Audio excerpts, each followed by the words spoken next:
This is the first of 2 videos for June. It may come to 3.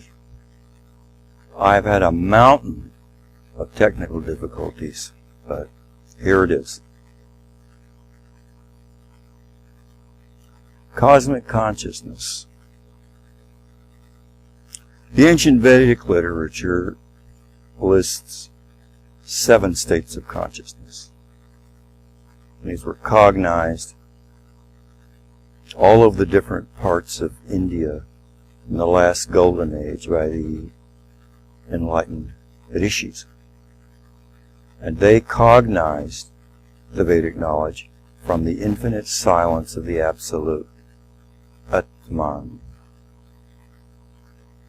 Atman. They could hear it as the older Sanskrit language, which is infinitely powerful.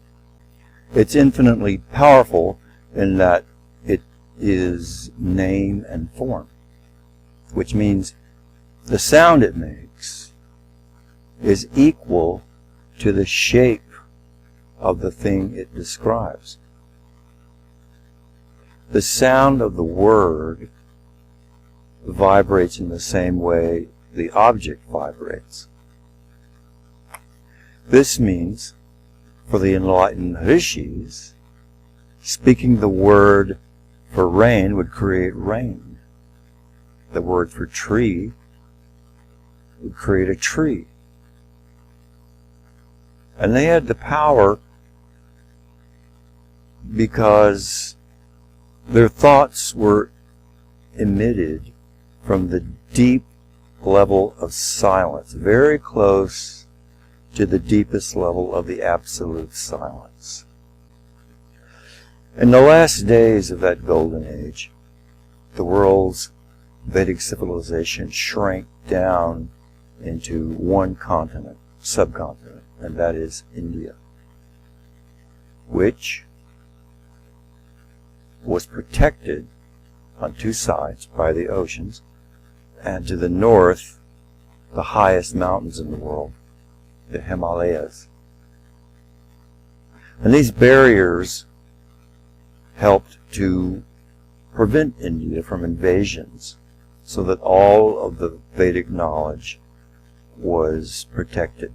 And that was true until the invasions came.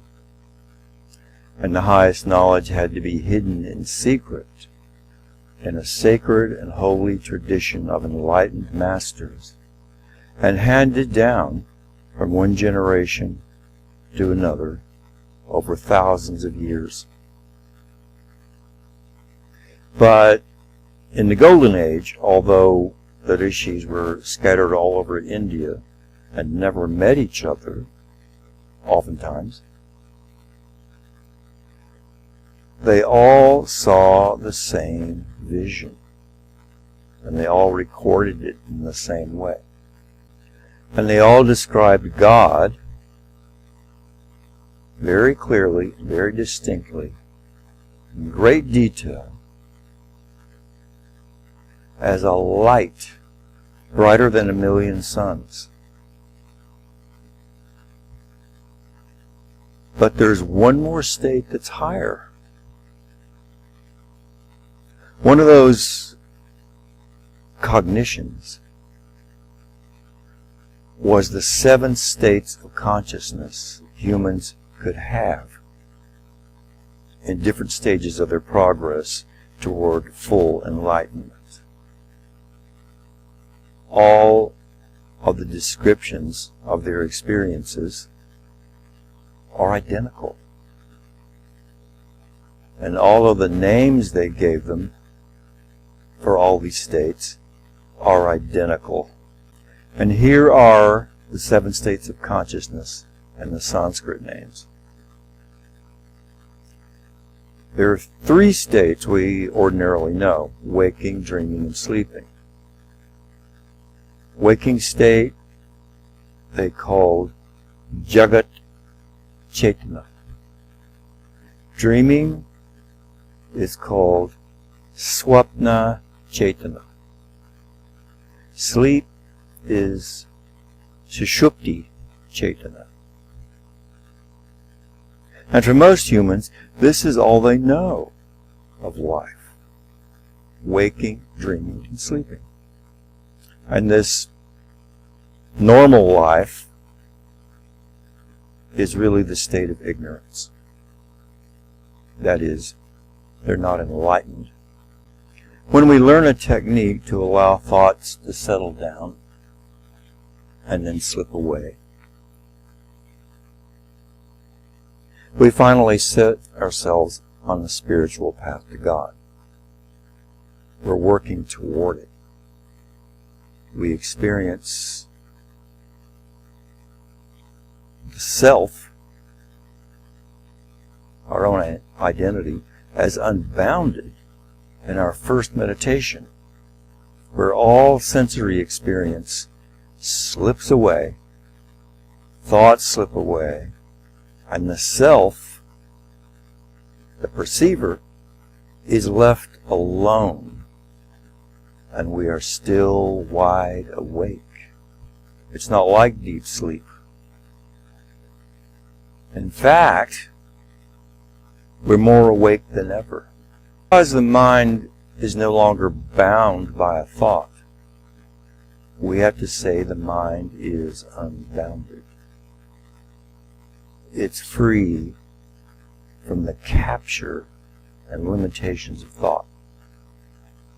We become unbounded and we have transcended, we've gone beyond the relative world.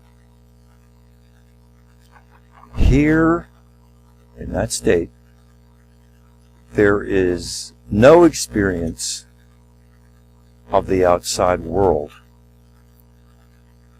The room you're sitting in, the bird song outside, nothing is perceived.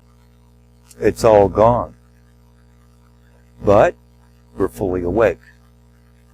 This is pure consciousness. Our self expanded to the infinite.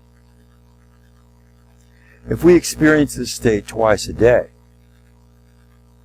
our awareness grows in daily life, and we have that experience eventually 24 hours a day, permanently. It never goes away. It's like dyeing a piece of white cloth.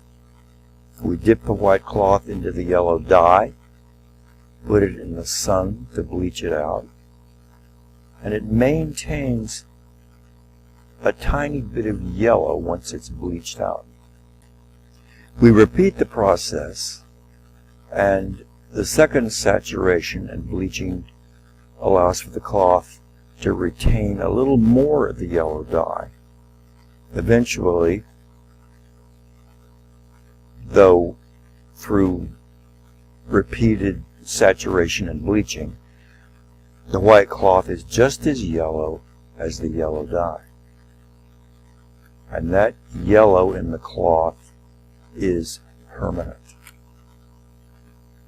Like that, if we keep repeating the process of experiencing unbounded awareness for only 20 minutes twice a day, and then diving into activity, dyeing and bleaching the cloth, as it were, we grow in awareness, and one day unbounded awareness is permanently and fully maintained during daily activity and during dream state and during sleep state. In Sanskrit, the ancient rishis called this state of permanency Turiyatit Chaitanya. In common parlance, it's called cosmic consciousness.